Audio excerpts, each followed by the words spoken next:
Halo bos, selamat petang, selamat petang. Saya Mr. Pang. Hari ini kita SW sini ada masuk yang kereta ni. Tahun 2011 Honda Accord 2.4. 2.4 cak kira okey. Harga jual 18,800 saja. Johor plate lagi. Enjin dalam K24 dah. K24. VTEC besar lah. Okey. Lepas tu dalam punya marking semua ada lah. Hose punya marking.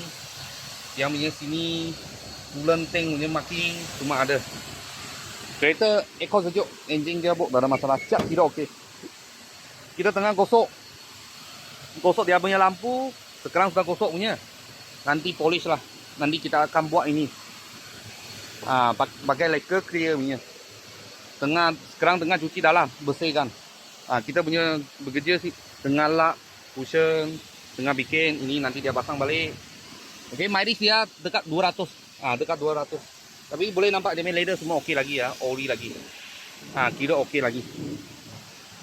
Aircon sejuk, enjin gearbox tak ada masalah. Kira halus ni kereta lah. Belakang main leather macam tu. Dengan kemas lah. Tahun 2011 Honda Accord 2.4. Harga jual 18,800 saja. Boleh dapat yang kereta ni. Tak payah, tak perlu spray cat lah. Ini original punya stiker. Dalam marking original. Lepas tu ini untuk pasang, lengkapkan dia punya body. Tak bising sangat. Sebab itu bawah punya itu basih, you jalan payah sana. Ada basih kena dia. Sebab besi mah, ini besi nipis. Okey. Cat kira tak payah spray lah, tak payah spray. Harga jual 18,800. Bridgestone punya tayar. Bunga masih banyak lagi. Tahun 2021.